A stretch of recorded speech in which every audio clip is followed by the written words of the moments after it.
Mutton chicken ಕೂಡ ಇದ್ರ ಮುಂದೆ ಮರ್ತೋಗುತ್ತೆ. ಅಷ್ಟು ಅದ್ಭುತವಾದ ರೆಸಿಪಿ, ಅಷ್ಟು ಅದ್ಭುತವಾದ ರುಚಿ. ಬನ್ನಿ ಹೇಗೆ ಮಾಡೋದು ನೋಡ್ಕೊಂಡು ಬರೋಣ.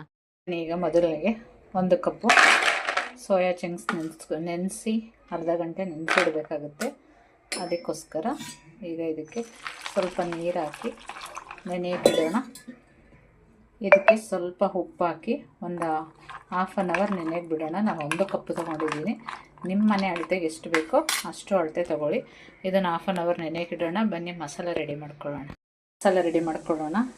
2 ಮೀಡಿಯಮ್ ಸೈಜ್, 1 ದಪ್ಪ ಸೈಜ್ ತೊಗೊಂಡಿದ್ದೀನಿ, 1 ಸಣ್ಣ ಸೈಜ್ ತೊಗೊಂಡಿದ್ದೀನಿ. ಜಾಸ್ತಿ ಕ್ವಾಂಟಿಟಿಲಿ ಮಾಡ್ತೀನಿ ಅಂದರೆ ನೀವು ತೆಂಗಿನಕಾಯಿನೂ ಹಾಕೋಬೋದು. ನಾನು ಸ್ವಲ್ಪ ಕ್ವಾಂಟಿಟಿಲಿ ಮಾಡ್ತಿರೋದ್ರಿಂದ 10 ಪೀಸ್ ಗೋಡಂಬಿ ಹಾಕೋತಾ ಇದ್ದೀನಿ. ಮತ್ತು ಚಕ್ಕೆ, ಲವಂಗ, ಏಲಕ್ಕಿ, 1 ಪೀಸ್ ಚಕ್ಕೆ, 1-2 ಲವಂಗ, 1 ಏಲಕ್ಕಿ ಇಷ್ಟನ್ನು ಹಾಕ್ಕೊಂಡು ನೈಸ್ ಪೇಸ್ಟ್ ಮಾಡ್ಕೊಂಡು ಬರೋಣ. ಬನ್ನಿ ನೋಡಿ, ನೈಸ್ ಪೇಸ್ಟ್ ಮಾಡಿದ್ದೀನಿ. ಈಗ ಒಗ್ಗರಣೆ ನೋಡಿ, ಆವಾಗಲೇ ನೆನೆ ಹಾಕಿದ್ವಲ್ಲ ಹಾಫ್ ಆನ್ ಅವರು. ನೋಡಿ ಎಷ್ಟು ಚೆನ್ನಾಗಿ ಬೆಂದಿದೆ, ಸಾಫ್ಟಾಗಿ ಬೆಂದಿದೆ ಅಂತೀನಿ, ನೆಂದಿದೆ. ಈಗ ಇದನ್ನು ಒಂದು 3ರಿಂದ 4 ಸರಿ ನೀಟಾಗಿ ತೊಳಿಬೇಕು. ತೊಳೆದ್ಬಿಟ್ಟು ಒಗ್ಗರಣೆಗೆ ಹಾಕ್ಕೊಳ್ಳೋಣ. ಈಗ ಇದನ್ನು 3ರಿಂದ 4 ಸರಿ ತೊಳೆದಿದ್ದೀನಿ. ಈ ಥರ ನಿಮ್ಗೆ ಎಷ್ಟು ಸಾಧ್ಯನೋ ಅಷ್ಟು ಹಿಂಡ್ಕೊಡಿ. ಒಂದು ಸ್ವಲ್ಪನೂ ನೀರಿರಬಾರ್ದು, ಆ ರೀತಿ ಹಿಂಡ್ಕೊಂಡು ತಗೊಳ್ಳಿ. ಎಲ್ಲನೂ ಈ ಥರ ಒಂಚೂರು ನೀರಿರಬಾರ್ದು. ಈ ಥರ ಹಿಂಡಿ ಎಲ್ಲವನ್ನು ಒಂದು ತಟ್ಟೆಗೆ ಹಾಕ್ಕೊಳ್ಳಿ. ನೋಡಿ, ಎಲ್ಲವನ್ನು ಹಿಂಡ್ಕೊಂಡು ತೊಗೊಂಡಿದ್ದೀನಿ. ಈಗ ಫ್ರೈ ಮಾಡ್ಕೊಳ್ಳೋಣ. ಬನ್ನಿ ನೋಡಿ, ಸ್ವಲ್ಪ ಒಂದು ಅರ್ಧ ಸ್ಪೂನಷ್ಟು ಎಣ್ಣೆ ಹಾಕ್ಕೊಳ್ಳೋಣ.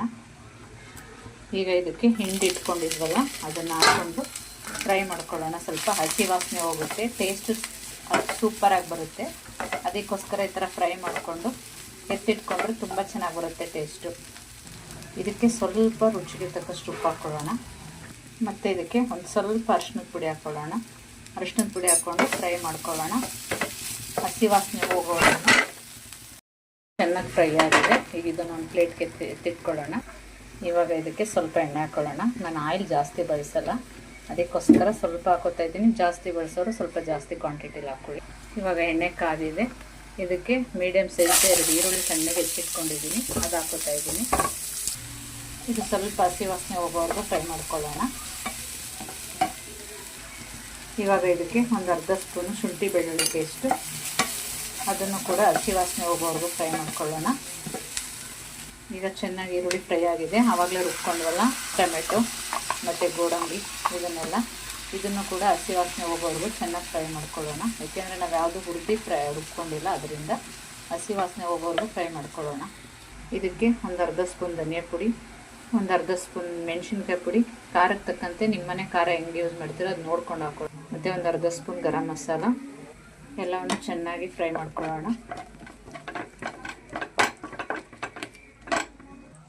ಮಿಕ್ಸಿ ತೊಳೆದಿರೋಂಥ ನೀರು ಎಲ್ಲವನ್ನು ಸ್ವಲ್ಪ ಹಸಿ ವಾಸನೆ ಹೋಗೋವರೆಗೂ ಬೇಯಿಸ್ಕೊಂಡು, ನಾವು ಮಸಾಲೆ ಎಷ್ಟು ಚೆನ್ನಾಗಿ ಬೇಯಿಸ್ತೀವೋ ಅಷ್ಟು ಚೆನ್ನಾಗಿ ಬರುತ್ತೆ ಗ್ರೇವಿ. ಈಗ ಒಂದು 10 ನಿಮಿಷ ಮುಚ್ಚಿ ಬೇಯಿಸಿ. ನೋಡಿ, ಸಾಲ್ಟ್ ಹಾಕೊಳ್ಳೋಣ. ಆವಾಗಲೇ ನಾವು ಹಾಕಿದ್ದೀವಿ ಆಲ್ರೆಡಿ. ಈಗ ನೋಡ್ಕೊಂಡು ಹಾಕೊಳ್ಳೋಣ. ನೋಡಿ, ಗ್ರೇವಿ ಎಲ್ಲ ಬೆಂದು ಗಟ್ಟಿಯಾಗಿದೆ. ಇದಕ್ಕೆ ಹುರಿದಿಟ್ಕೊಂಡಿದ್ವಲ್ಲ ಸೋಯಾ, ಅದನ್ನು ಹಾಕೊಳ್ಳೋಣ. ಚೆನ್ನಾಗಿ ಇದರಲ್ಲಿ ಮಿಕ್ಸ್ ಮಾಡಿಕೊಂಡು ಸ್ವಲ್ಪ ಮಸಾಲೆ ಜೊತೆ ಬೇಯಬೇಕಾಗುತ್ತೆ. ಒಂದು ಸ್ವಲ್ಪ ನೀರು ಹಾಕ್ಕೊಳ್ಳೋಣ. ಇದಕ್ಕೆ ಸ್ವಲ್ಪ ನೀರು ಹಾಕ್ಕೊಳ್ಳೋಣ, ಜಾಸ್ತಿ ಬೇಡ. ನೋಡಿ, ಇಷ್ಟಾದರೆ ಸಾಕು. ಇದನ್ನೊಂದು 5 ನಿಮಿಷ ಮುಚ್ಚಿಟ್ಬಿಡೋಣ. ಇದಕ್ಕೆ ಸ್ವಲ್ಪ ಕಸೂರಿ ಮೇಥಿ ಹಾಕ್ಕೊಳ್ಳೋಣ. ಫ್ಲೇವರ್ ಸೂಪರಾಗಿ ಬರುತ್ತೆ. ಇದು ಬೇಕು ಅಂದರೆ ಹಾಕ್ಕೊಳ್ಳಿ, ಇಲ್ಲಾಂದರೆ ಆಪ್ಷನಲ್ಲು. ಕೊತ್ತಂಬರಿ ಒಂದು ಹಾಕ್ಕೊಂಡ್ರೂ ಸಾಕಾಗುತ್ತೆ. ನಾನು ಫ್ಲೇವರ್ ಚೆನ್ನಾಗಿರುತ್ತೆ ಅಂತ ಇದಾಗ್ತಾಯಿದ್ದೀನಿ, ಕಸೂರಿ ಮೇಥಿ. ನೋಡಿ, ಚೆನ್ನಾಗಿ ಬೆಂದಿದೆ. ಗ್ರೇವಿ ಎಲ್ಲ ತಿಕ್ನೆಸ್ ಆಗಬೇಕು, ಚೆನ್ನಾಗಿ ಇದಾಗಿದೆ. ನಿಮಗೆ ನೀರು ಥರ ಸ್ವಲ್ಪ ನೀರು ಅಂತರ ಬೇಕು ಅಂದರೆ ಸ್ವಲ್ಪ ನೀರು ಹಾಕ್ಕೊಂಡು ಗ್ರೇವಿ ಸ್ವಲ್ಪ ನೀರು ಥರ ಮಾಡ್ಕೊಳ್ಳಿ. ನಾನು ಚಪಾತಿಗೆ ಮಾಡಿದ್ದೀನಿ. ಇದು ಚಪಾತಿಗಾಗ್ಬೋದು, ಪೂರಿಗಾಗ್ಬೋದು, ರೊಟ್ಟಿಗಾಗ್ಬೋದು, ಅನ್ನಕ್ಕೂ ಕೂಡ ಅದ್ಭುತವಾಗಿರುತ್ತೆ. ಇದಕ್ಕೆ ಲಾಸ್ಟಲ್ಲಿ ಕೊತ್ತಂಬರಿ ಸೊಪ್ಪು ಹಾಕೊಳ್ಳೋಣ. ಎಲ್ಲದಕ್ಕೂ ಸೂಪರ್ ಕಾಂಬಿನೇಷನ್ನು. ನೀವು ಒಮ್ಮೆ ಟ್ರೈ ಮಾಡಿ ಹೇಗೆ ಬಂತು ಅಂತ. ಇದನ್ನು ಮಾಡಿಕೊಂಡ್ರೆ ಚಿಕನ್ನು ಮಟನ್ನು ಕೂಡ ಮರಿತೀರ, ಅಷ್ಟು ಅದ್ಭುತವಾಗಿರುತ್ತೆ. ನೋಡಿ ಎಷ್ಟು ಅದ್ಭುತವಾಗಿ ಬಂದಿದೆ. ಗೋಡಂಬಿ ಹಾಕಿರೋದ್ರಿಂದ ಕ್ರೀಮಿಯಾಗಿ ಟೇಸ್ಟಾಗಿ ತುಂಬ ಅದ್ಭುತವಾಗಿರುತ್ತೆ. ಈ ವಿಡಿಯೋ ಇಷ್ಟ ಆದರೆ ಪ್ಲೀಸ್ ಲೈಕ್ ಮಾಡಿ, ಶೇರ್ ಮಾಡಿ, ಸಬ್ಸ್ಕ್ರೈಬ್ ಮಾಡಿ. ನಿಮ್ಮ ಅಭಿಪ್ರಾಯನ ಕಮೆಂಟ್ ಮುಖಾಂತರ ತಿಳಿಸಿ. ಚಪಾತಿ, ಪೂರಿ ಜೊತೆ, ರೈಸ್ ಜೊತೆ ಸೂಪರ್ ಕಾಂಬಿನೇಷನ್. ನೀವು ಒಮ್ಮೆ ಟ್ರೈ ಮಾಡಿ ಹೇಗೆ ಬಂತು ಅಂತ ಕಮೆಂಟ್ ಮುಖಾಂತರ ತಿಳಿಸಿ. ನೋಡಿ, ಅದ್ಭುತವಾದ soya chunks gravy ready to heat.